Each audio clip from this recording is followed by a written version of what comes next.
पूज्य योगी राज योग सागर जी महाराज, जो योग में सम्राट माने जाते हैं, अनुशासन प्रिय माने जाते हैं, जिनके बारे में मैंने जब तक मैं गुरुदेव के साथ रहा मैंने हर साल देखा, चातुर्मास शुरू हुआ 2 उपवास के साथ। बेला के साथ योग सागर जी महाराज अपने चातुर्मास की स्थापना करते थे और निरंतर 1 आहार 1 उपवास, बीच में केसलोंच हो जाए तो दूसरे दिन फिर उपवास, अंतराय हो जाए उसके बाद भी उपवास। 1 आहार 1 उपवास में उन्होंने अपने जीवन के पिछले 18-20 साल मैंने खुद देखा अपनी आंख से, निकालते चले गए, निकालते चले गए, निकालते चले गए।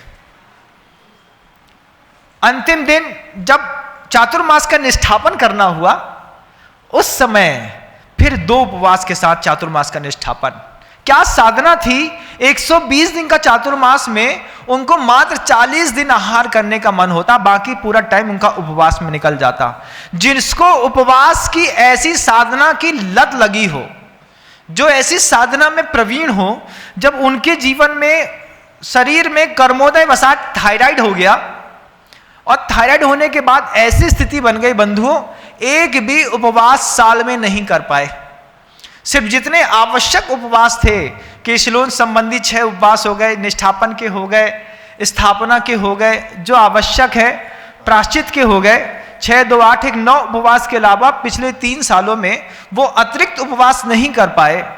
उनसे पूछा, महाराज पहले आप इतनी साधना करते थे, अब जब ये साधना आपके शरीर के माध्यम से नहीं हो रही, अंदर व्याकुलता तो होती होगी। महाराज ने इतने शांत शब्दों में कहा कि एक समय था साधना का शरीर के माध्यम से करने का, मैंने कर लिया, अब मैंने उस परिवर्तन को स्वीकार कर लिया है। जब मैंने उस परिवर्तन को स्वीकार कर लिया है तो अब मुझे उपवास नहीं करने पर आकुलता नहीं होती। मैं ये समझता हूं वो उत्तर गुण था, कर्मोदय वसात वो नहीं पल पा रहा, कोई बात नहीं, लेकिन मूल गुणों में मेरे कोई भी अपराध और दोष नहीं है, इसी से मैं अपने आप को संतुष्ट समझता हूं।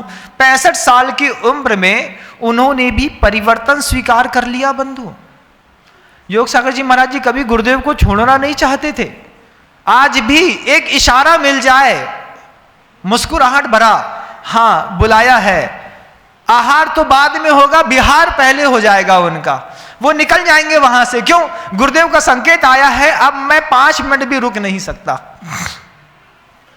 ऐसे गुरुदेव से जब उनका वियोग हुआ और आचार्य जी ने उनको बाहर जाने की आज्ञा दी, भारी मन से अश्रुपात करते हुए उन्होंने गुरुदेव को छोड़ा।